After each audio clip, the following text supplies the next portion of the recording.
All right, so since we're talking about accessibility, we have to talk about Helen Keller. I love that she always has some really good insight. She says the chief handicap of blind is not blindness, but the attitude of seeing people towards them. I've also seen the quote as the greatest barrier to blind people today is the lack of vision of their sighted friends. So I think that's a really, really important way of looking at it. But before I start, I'd like to thank UXGA and Influence for giving me the opportunity to talk about this subject. When I was approached, I was like, how do I talk about this very, very expansive subject?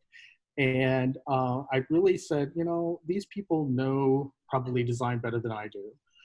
So I'm only going to touch a little bit on some design things, but I'm really going to be focusing somewhat on an overview, but also on the impact of visual impairment, because I think in a lot of cases people don't understand, they understand the guidelines, but they don't understand why the guidelines exist, why this is important, et cetera, et cetera. So hopefully I can help you all understand that a little bit better and send you to a few different places where you can get more information. Let's see. All right. As you know, my name is Andrew Patterson. I'm a software developer at Influence, LLC. Influence is a digital marketing firm located in the currently empty but rather attractive Crossroads District. We provide a variety of services such as web development, SEO, traffic analysis, and we also have a proprietary digital marketing platform that we use with our clients. I have about 5 to 6 years of direct IT with a couple, with three-ish of just straight web development. When I was at the School for the Blind, I was about there for 17 years. I developed a student management system. I also managed accessible hardware and software that we loaned out to school districts across the state. I will be honest, I'm not an expert.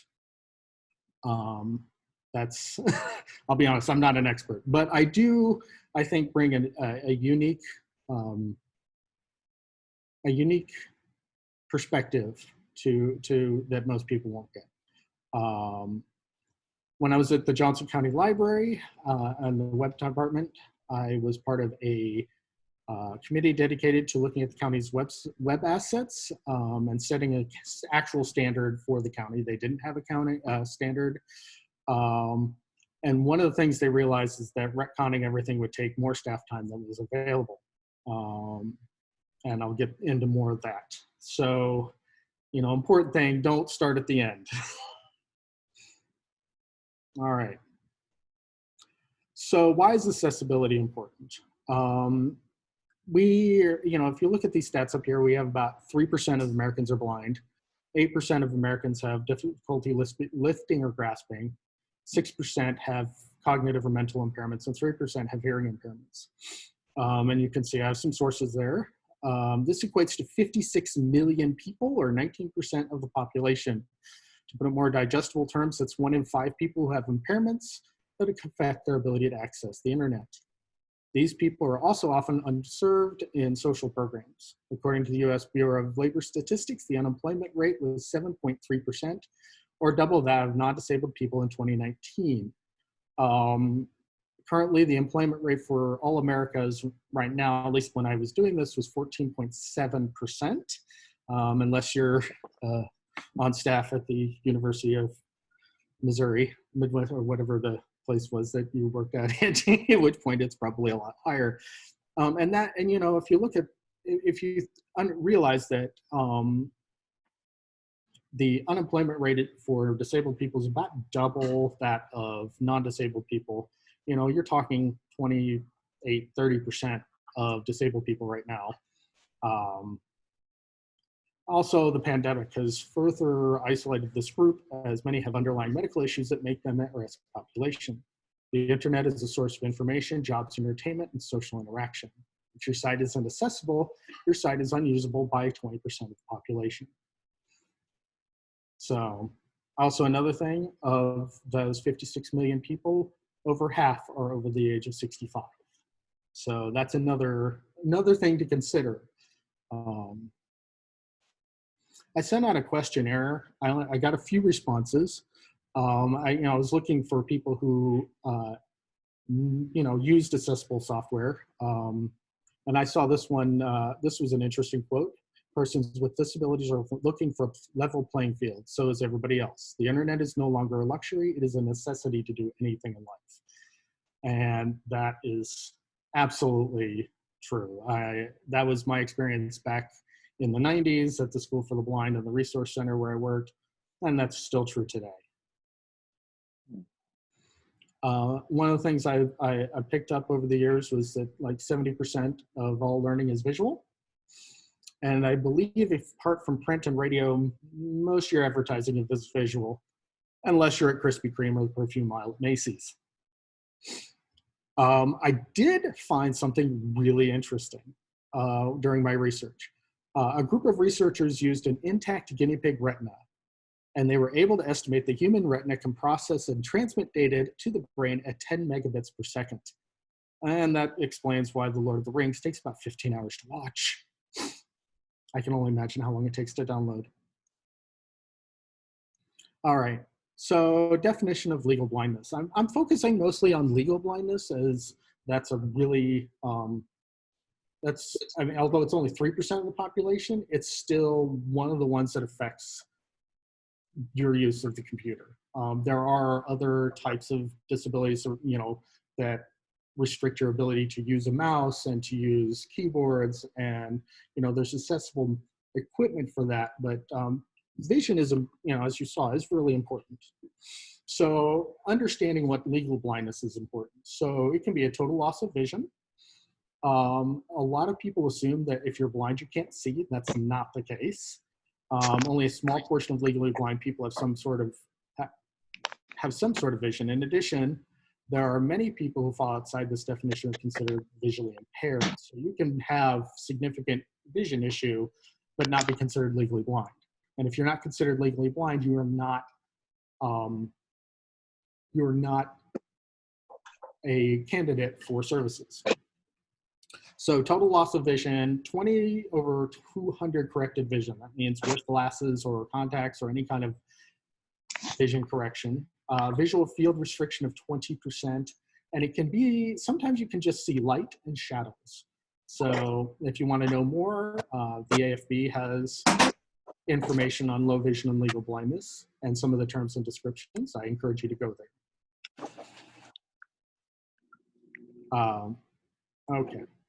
So I also wanted to say, okay, what does some of this look like? In this case, I found a resource online that did a simulation.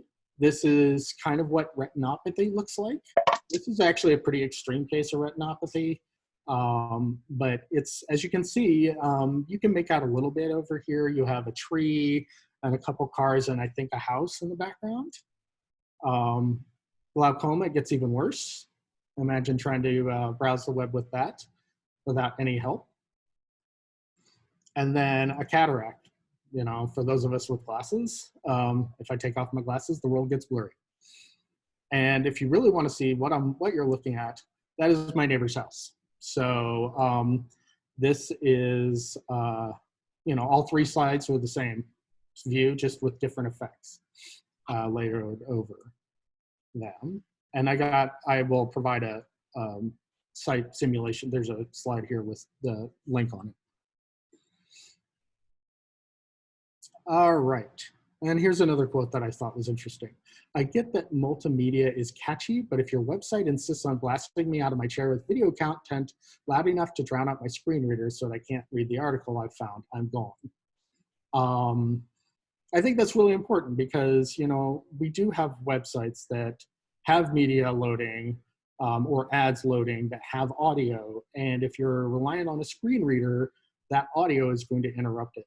And it's going to make it difficult for that user to read the page and so they're just going to leave. They're not going to use it. I mentioned site simulators. The one I used was from Hollow's organization. And I thought that was a really fascinating. You type in an address and it sends you to that location and you can play with some sliders and see, from normal to extreme versions of each one of those three major issues. Those aren't the only three. There's a lot of others, visual issues. Like I said, visual restriction, so you can't see out the, you can only see through part of your eye. There's also the Richmond eye, the Ohio Lions eye research, and a YouTube video, which I thought were all really, really fascinating.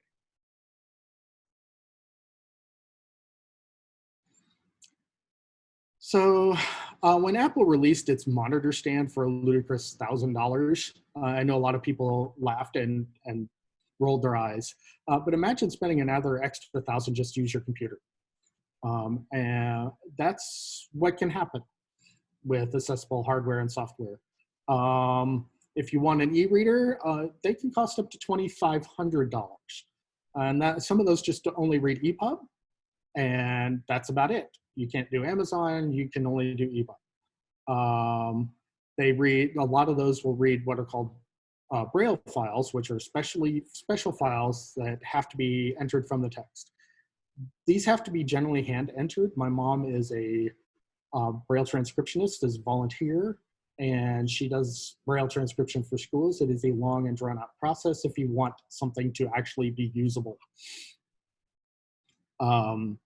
People with visual disorders will use refreshable Braille displays, screen reader technology, and screen enlargers to access the internet. This equipment also isn't always 100% compatible with the current networks and computers. Some of it is old. Oops. Aha. Here we go.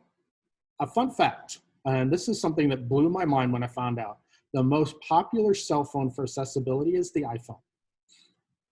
If you love it or hate it, Apple built iOS with accessibility from the beginning, which is amazing. And it was Steve Jobs. Whether you like Steve Jobs as a human being or not, he was brilliant, and he really made a conscious effort to make sure that the iPhone was accessible. And it has maintained that level of accessibility since it came out. I've just been blown away by it. I don't use one, but all of my friends who have limited vision do. All right, some leaders in accessible hardware and software. I'm telling you this because it's important to understand where this is coming from. One of the top of the list is Freedom Scientific. Their two major programs are JAWS, which stands for Job Access with Speech, and it converts everything onto the screen, everything, into audio text. The user moves around the screen using keyboard shortcuts. They've been around for over 20 years. But the only issue is their software is only available for Windows. They also produce Zoom Text, which is an enlarging software. It's pretty powerful. I've seen it in use even 20 years ago when it wasn't very, when it was still new, it was still very usable, and a lot of kids used it at the school. They also provide testing software, but from what I could tell, I think it's just to test to see if your stuff is compatible with their software. So it's not going to give you the real accessibility matrices that you really need, but it will. I mean, it's not a bad thing to look into. I haven't really used it, so I don't know, what its output is, but I'm guessing if JAWS can't read it, it's probably not accessible. But also know that not everybody can use JAWS. Another one that's been around for a long time is Humanware. Their number one product is the Braille Note, which is basically a tablet with a refreshable Braille display. It currently runs Android 8.1 and has internet capabilities. They also sell refreshable Braille displays, which are compatible with JAWS. So on top of spending the, $1,000, $800 for JAWS, you want a refreshable Braille, you're talking another $2,500. Sometimes you can get,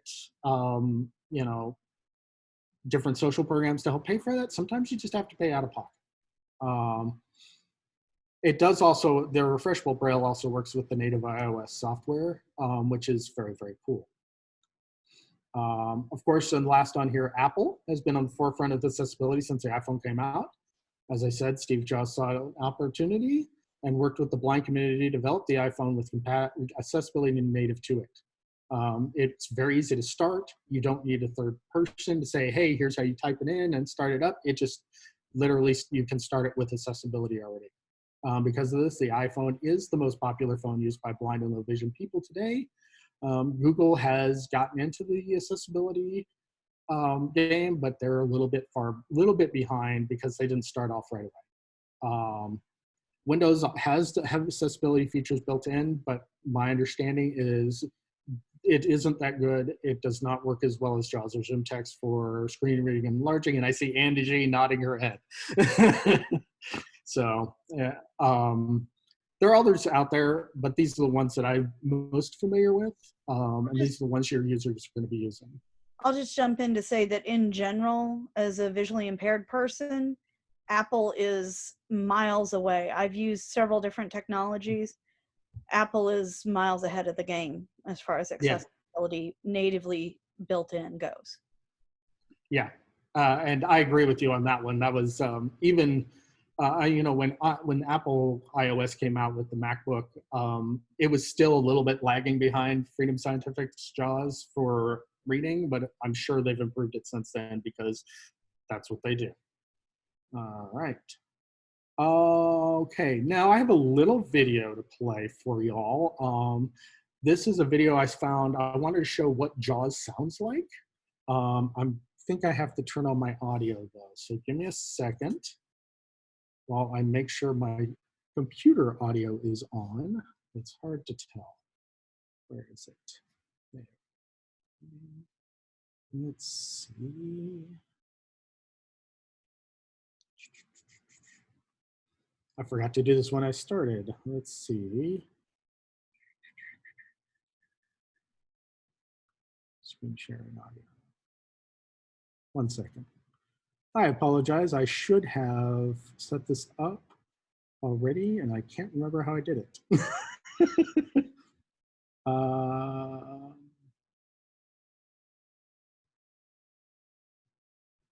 All right, I'm going to try and do this. And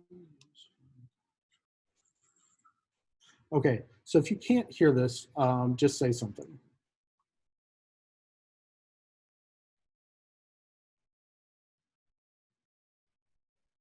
Can you hear it? Nope, can't hear it. All right.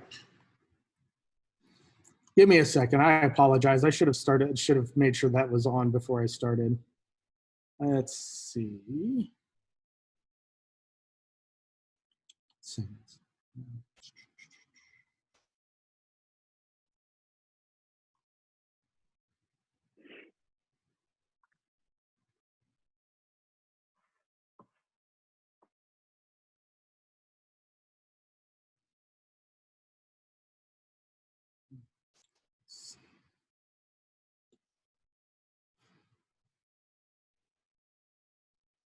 Remember how I did that the other day, Tom?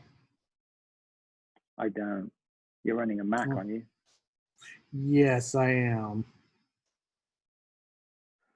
Does it have to do with your output sound in your preferences? Yeah, that's what I was thinking.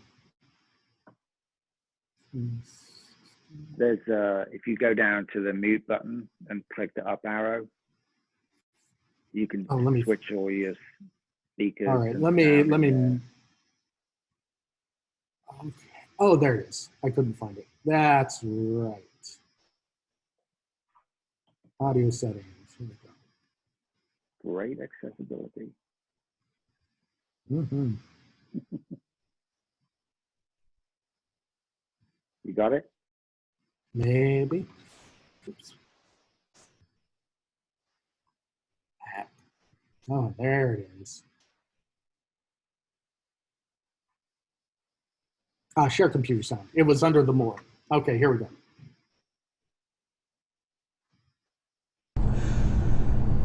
Hello, ladies and gentlemen. My name is Luis Fontanez Jr., and I'm an instructional developer for accessibility with the Penn State University Teaching and Learning with Technology IT Accessibility Team. Today, ladies and gentlemen, we are going to be showcasing the Freedom Scientific JAWS screen reader and a user experience.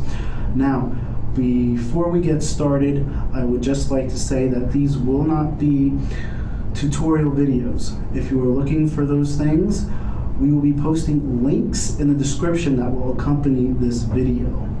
For now, our setup is a Dell Windows 7 professional PC in 64-bit running the Freedom Scientific JAWS 15.0 screen reader fully patched. As you can see, we are sitting on the login screen, so I'm going to go ahead and enter my login credentials to log on to this computer. Start.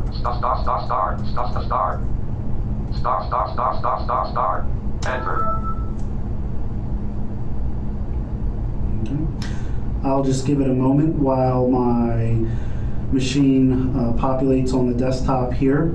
And what we will be doing today, ladies and gentlemen, is we will be navigating to the Penn State University homepage. And from there, we will be doing a search for the Office of Disability Services homepage. So at this point, I am going to go ahead and open up an Internet Explorer browser. Windows M. Internet Explorer. Space. Enter. Google-Internet Explorer. Search edit. Region search edit. Type in text. Okay, at this point we are sitting on my Google homepage. From here, I am going to navigate to the Penn State University homepage. I already have the website saved as a favorite, so from here we will navigate to PSU Home. Escape virtual PC.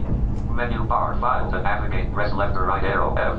A favorites. A menu. Favorites menu. Add to favorites. ... To move through items, press up or down arrow A. E education sub menu E. SU accessibility P. P SU lion surplus P. P SU angel P. P SU box P. P SU disability services quick links P. SU e lion P. P SU home page P.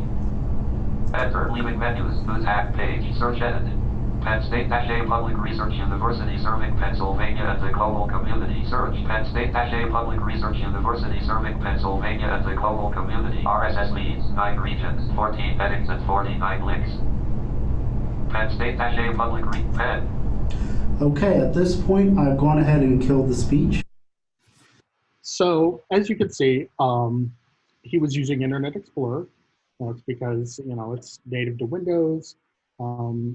And I think JAWS works really well with it, although Internet Explorer is not the best web browser.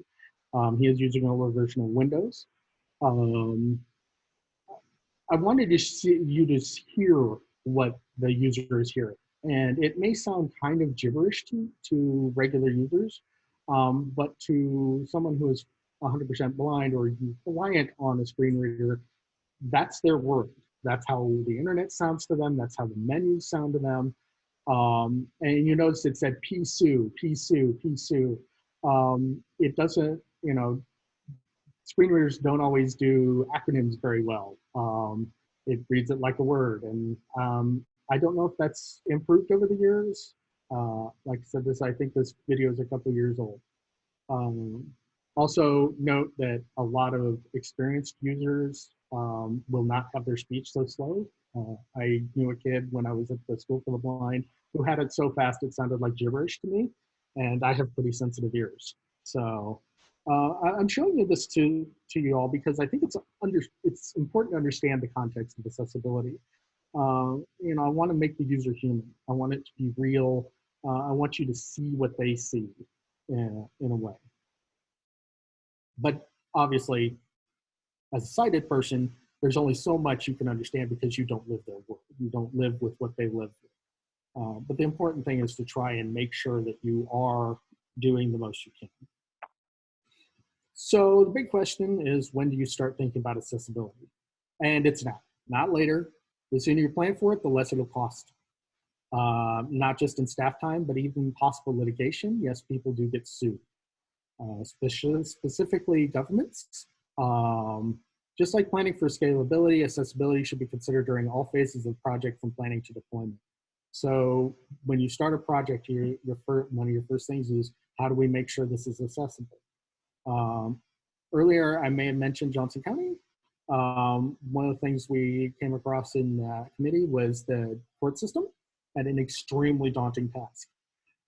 They have to document everything for freedom of information, and the most common format is PDF. However, most documents weren't scanned with OCR. They're just images, and those are not accessible. In order to make a PDF accessible, it takes time and actually going in and tagging it correctly and marking it correctly. It is not an easy, quick process.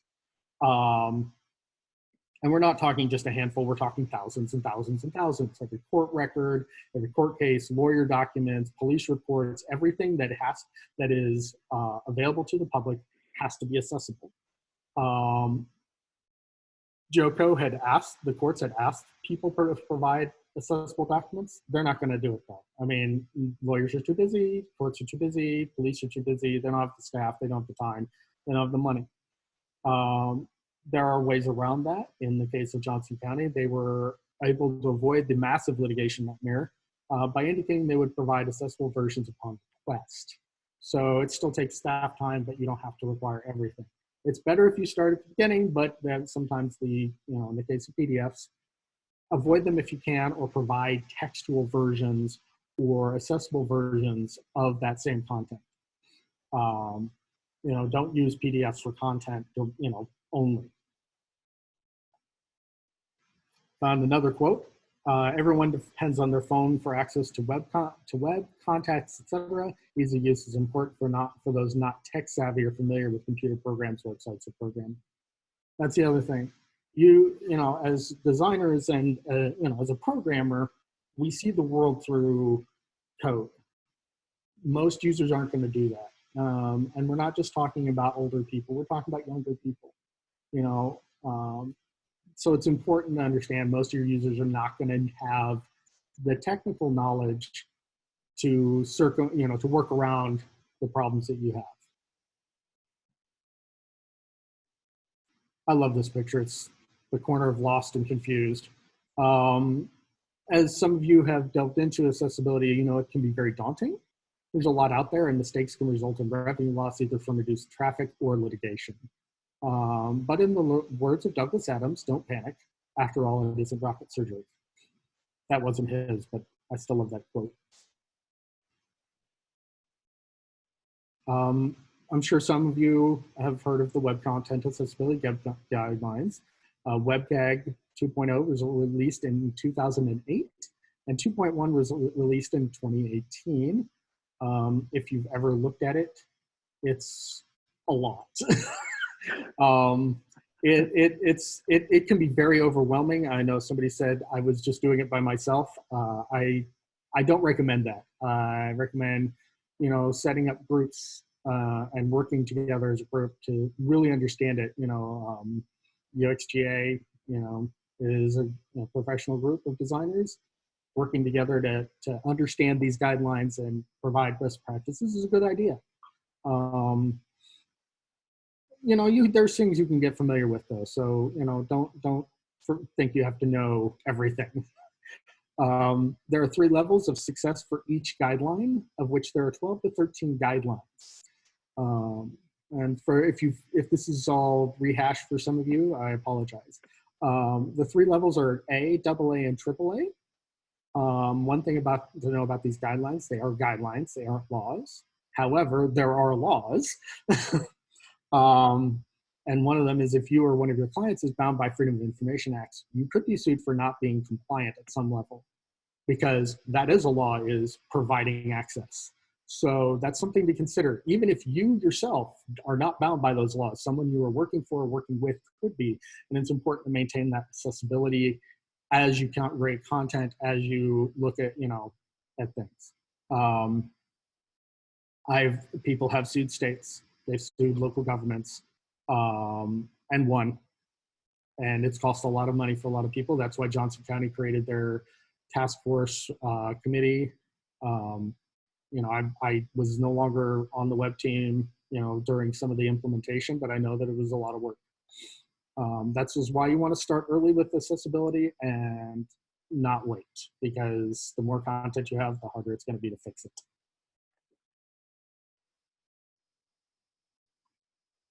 All right, so Jenny earlier mentioned Power Mapper. That's something that Influence uses. W3 has an accessibility evaluation tool list. It's a big list. I haven't really delved too deeply into it because it's like everything else with accessibility, it's a bit overwhelming. A lot of, deal costs money, but some of them provide training. Johnson County used a specific software I cannot remember the name of, but it had 2 days worth of training. And that was only a small fraction of and that was just using the software. I mean, literally just using the software and understanding what it was pushing out. So there are free tools out there, but if you don't know what it's pushing out and don't understand its results, it's going to be really hard to use. Budget will drive this decision. If you work for a place that has a big budget like Garmin, it's not going to be such a big issue. But if you're working for, the city of Paola, you may have an issue. So these kind of decisions will be driven by budget, which is unfortunate, but a reality. And I've provided links in here.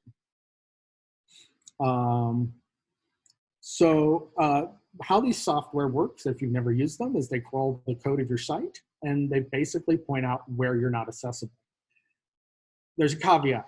Just because it says it's not accessible doesn't mean it's violating any guidelines, because a computer program cannot make judgmental decisions on things, specifically decorative images versus content images. Sometimes you have a decorative image there. Accessibility scanner is going to say, hey, you don't have alt text. Well, last I saw, you really don't need alt text on decorative image because it's not providing any content. If you need the image to provide understanding of content on a page, you have to put alt text on it, but a software isn't going to figure that out. Something else I noticed that the software that Joko used was doing, it was showing us so much that we had to do, but then when we looked at it, we're like, if we did all of this, our site wouldn't even work. Use the site to get a general idea of where the problems are and then find a strategic way to address those problems. Just because it's a computer program, it's not a person, and whatnot. Let's see. But yeah, use your judgment, make decisions that are useful to both the sighted user and non-sighted users. So, there are things you can put in there, ARIA text and whatnot, that aren't going to affect the sighted user, but will be very, very useful to the non-sighted user. So understanding how that works is important. And, like I said, you can't know everything, so do the best you can. Another place to start, the human element. Find someone who does accessibility testing. Someone with visual disability is preferable because they have more experience using the software and whatnot. But the interesting thing is, when UXGA announced this, I got a LinkedIn message from Angie, who is on our thing, and she was like, hey, I have a master's in human factors and usability testing with a focus on accessibility. I'm like, you should be doing this presentation instead of me. That was literally what I said. So she really knows her stuff. I would encourage you to reach out to her and chat with her. She may give you some insight and understanding about how it works. And she also did a video presentation for University Library, and she went beyond just web accessibility. She also talked about the physical accessibility to the building, which I think is also important if you're in a library. She and others like her are good resources. Talk to them. There's also national organizations, the National Federation for the Blind and the American Foundation for the Blind are good places to go. And as a former librarian, I encourage you to do as much research as possible to learn more, because there's so much you can learn out there. So I had to give a shout out for Angie because, like I said, I thought that was really cool. So thank you, UXGA, for connecting me with Angie. And I think it'll be very cool. System accessibility stuff. You have alt text for images. Try to avoid tables. I mean, this is general stuff you all probably know. Make sure your there's input designators, either in ARIA text or labels. Pop-ups are super annoying for JAWS, especially because it takes control of the screen. So if there's a delay of a couple seconds, JAWS is going to start reading that page, and then a pop-up's going to pop up, and it's going to totally mess everything up. It's going to start reading the pop-up instead. And you know, if you are using an enlarger, you're only focused on, you know, maybe this much of the screen. And if that pop-up pops up, you're not going to know necessarily what's going on. So try to avoid them as much as possible. I know a lot of people like to use them for marketing, and hey, sign up for our you know, our email list, or you know, whatever. You know, just provide a way to circumvent that if you can. Some of them run on JavaScript, so if a person has JavaScript turned off, they won't pop up, which is nice. Something I came across when I first started research, you know, getting back into this and researching some of this, it is now possible for CSS to affect screen readers. This is something that I saw as an article I found on csstricks.com. And what they are finding is that this is something new. This is not something, oh, I have a better text. I have a better page. I have an extra page in here. Haha, there are my notes. Okay, so this was something I really thought was interesting because everybody's always assumed that CSS was purely visual. But this article suggests that there are situations where your CSS could really, really mess up things. So I would take a look at that article and read it. It's on the previous slide. I apologize. I was trying to make a nicer slide and didn't get around to it. Let's see. I think I got everything. But yeah, I would definitely look into the overview of the the WCAG. It's really important. One of the things I asked on my questionnaire is to give some examples of good and bad websites. Somebody pointed out that the Glaucoma Research Foundation is actually really, really good, which is awesome. It does accessibility really well, which is, I think it should.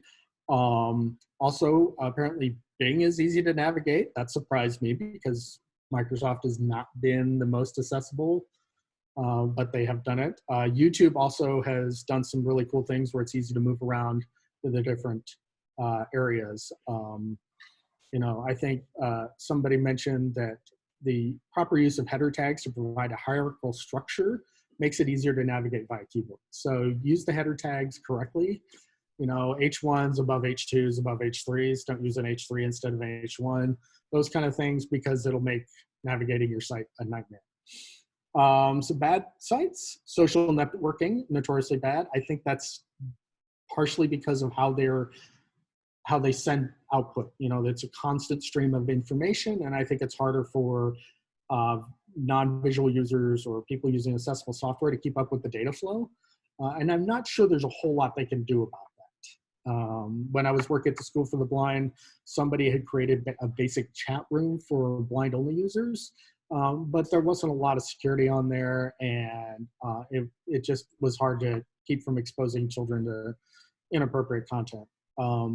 Somebody also on my scientific heavy quotes questionnaire pointed out pizza shops used to be really, really bad, but they've gotten better over the years. And then interesting, one person mentioned Walgreens as being very difficult. The site itself wasn't bad, but once you got in the prescription area, which is what a lot of people use Walgreens for, it was unusable, and they ended up going to CVS instead and had a much better time. So, you know, not having accessibility correctly is gonna drive, you know, people away. And you're like, well, it's only 3% of the population, but we're talking millions of people, which, you know, I mean, they need to use their services too. So those are things you need to think about as you go through. I know there's a lot of information, and we didn't have a whole lot of time to get into too much depth on some things. I tried to provide links where I could, but it's a big topic, and I think it's a topic that needs more discussion. You know, even though people are like, oh, I'm tired of talking about accessibility, but at the same time, we're talking about people having access to the internet, when they, at all times, because I mean, how often do you use the internet? I use the internet every day. I check my messages. I've been looking for houses. I've been doing my banking, everything on my phone. So, if they're using an iPhone and it's an app, it's accessible. If they're not, if they're using the website, the web browser, and they don't have an app, it may not be as. So anyway, anybody have any questions? Yeah, we have a question from Anita. Anita, do you want to ask your question? Sure. I know this is getting kind of deep in the weeds here, but one of the things that I have been struggling with is the actual definition of what it. But before I say this, I don't want to sound callous, because I want everything to be accessible. The heart of it is, yes, we want the web to be accessible. What the question refers to is the scope of work, and the because what we're finding is that we are at the whim of all of our clients' opinions on accessibility and what they feel, or there's certain tool that they're using that may not be that may not work as well on their particular system, and another tool would work better.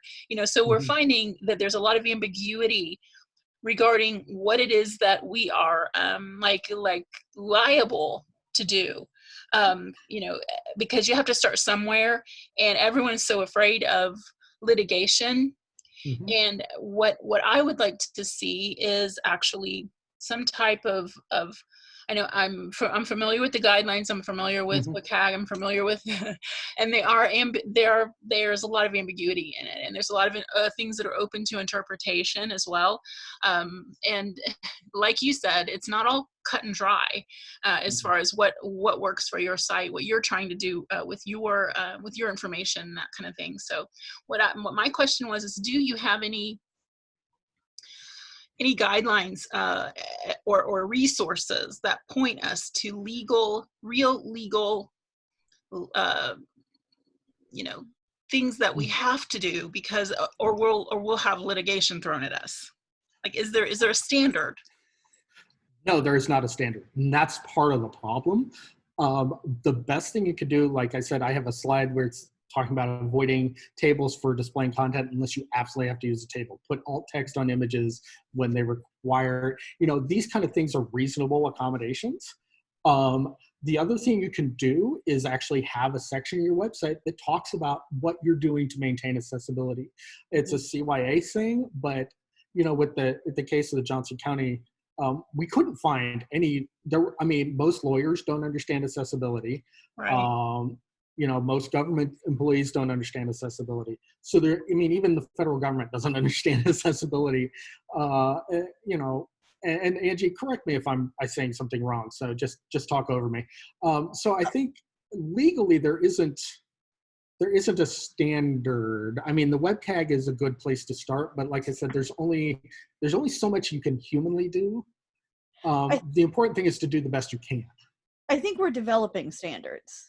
And I think the Domino's case, and by the way, I will never, even though I don't use screen readers, I actually used magnification, and I was able to order pizza from Domino's just fine. But once I found out that Domino's was willing to spend more money litigating to say they didn't have to be accessible than actually doing the work, I will never buy from Domino's. And if I come to your site and I can't do basic functions, I'm not going to be happy. The ADA is a 30-year-old civil rights law. This isn't new, and I'm sick of people acting like it's. I'm sorry, I do get angry sometimes because this is my life and I can't drive. So my participation in society is limited and is very heavily dependent on the web. And I'm on the cusp of low vision. So I still function very heavily visually, and I still have trouble navigating websites frequently.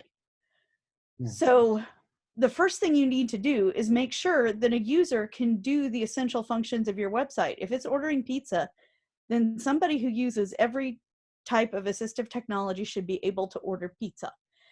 Talk to people. You know, talk to people who use the technology on a regular basis. Don't rely on simulations or other god-awful things that ignore the lived experiences of people with disabilities. And there are ethical ways to get those samples. Yeah, and I like that you mentioned essential functions, because, you know, I mean, there's a limitation to what even the accessible software and hardware can do. So, you know, making a, you know, that was something the library decided was, we will do what we can, but we can't do everything. And putting something on there saying, this is what we have tried to do, we've done this to the best of our ability, people are going to be more understanding than if you just do what Domino's does and just go, oh, here, have a bunch of money, shut up, go away. You know, so you know, I wish there was a legal standard. Part of the problem is there are 14,000 different websites out there. As a designer, and Jenny knows this, we just had a discussion of which browsers and which devices are we still going to support. You know, when we're doing, you know, CSS and you know, folding down to the small screens and all that stuff. What are we going to still support? Because technology is evolving very quickly, and these standards, as Anita said, are 30 years old. And you know, the WebCAG, the 2.1 came out in 2018. It's already 3 years old.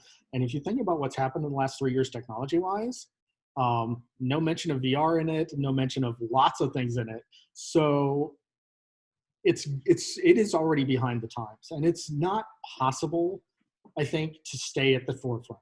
I think that it's just, and I'm not saying that to be defeatist, I'm just saying you literally can't. You don't, unless you have a fleet of people doing this all the time, you're not going to be able to keep up with it all and doing all the time. But I think doing the reasonable amount, trying to make sure the essential functions are covered. If you have the ability, do as much as you can.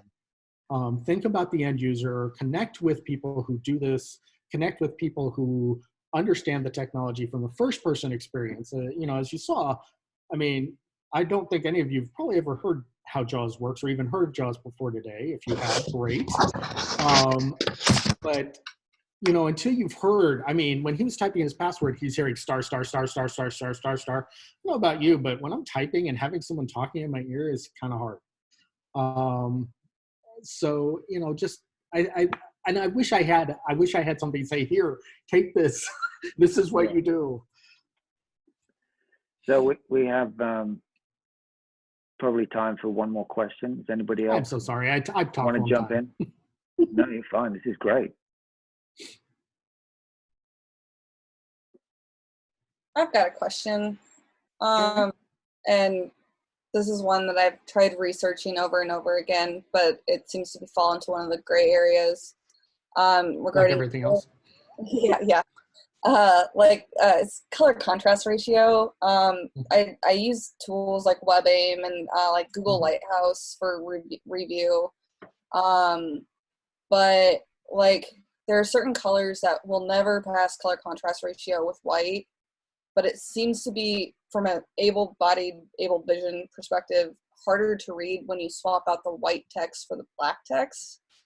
And I've read articles where they've discussed like whether or not that is actually, like, that luminosity factors into this, and I just wanted to get you thoughts on that, and whether or not, like, I'm probably overthinking it, but just like a light, not a light cyan, but like a tealy bluish color with white text, that will never pass contrast ratios, like the computer, the tool. But I was just curious on the well, one thing. Sorry. No, it's fine. So one thing to consider about the light contrast stuff is it's not for the sighted person to see. A lot of times that's for inverting colors and other overlays that a person with visual issues, like if you have color blindness or other visual issues that affect your perception of color, that's what that is about. So it may not be visually that different to you, but it will be extremely visually important to those people who rely on those high contrast color schemes that are built into the computer and whatnot. Well, let me add too that people, and I'm one of them, I will take down any of you when it comes to judging colors. Because I mean, cataracts makes me extremely light sensitive. And so some of those color schemes that look cute to you feel like an assault on my eyeballs. Yeah. No. I totally understand that. And that's why I was just wondering, because like when you swap out black text and it almost, for the sighted user, almost becomes harder to read. And I'm sure it's better visually for you. I was just curious thoughts on that, if it was actually visibly easier or if there's a background. Again, I'm just trying to like gain a better perspective. So what I would say, and I've come across this actually looking for jobs, just simple, the more you can do with a simple light background and dark text, that's more likely to invert well for people who need to invert. It's more likely to respond positively for people who are using filters for ADHD or dyslexia or other print disabilities. You know, I've looked for jobs at Cerner, and halfway through the job ad, they switched to white text on a bright blue background. That hurts. Yeah.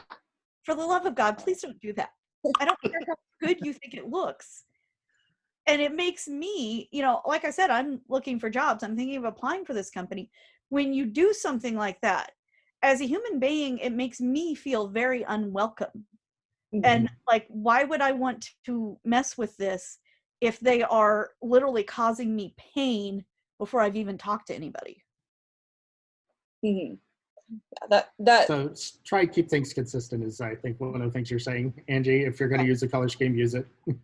And don't switch.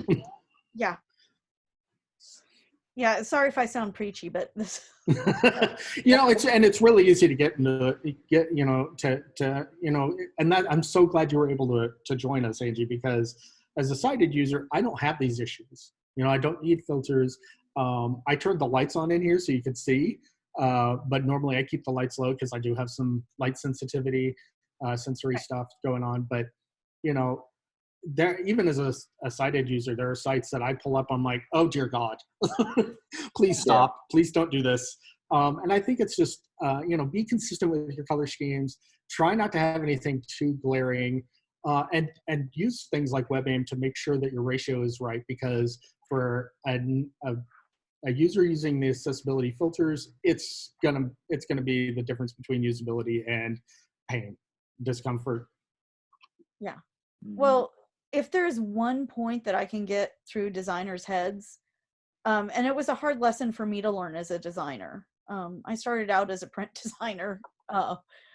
You know, I was editor of my college newspaper, and I spent time trying to be very precise with things and get the kerning just right and all that crap. But when it comes to the web, you have to accept the fact that your users will make modifications to make it easier for them to use. And if you don't get out of the user's way and allow them to make those adjustments, you're not creating something that's usable. Right. Well, guys, with that, I hate to cut in, but we, in the interest of staying on time, and I know everybody's got busy schedules. And lunch. And lunch. But this has been wonderful. So thank you so much to Andrew. And yes, thank you too. Great. And if you have any questions, I also have Angie's email. Some of you may already have it. Just reach out to me. Reach out to her. You know, if you have questions, and just remember, this is most of accessibility is a gray area. And what Angie's experience with accessibility is not going to be the same as somebody else's.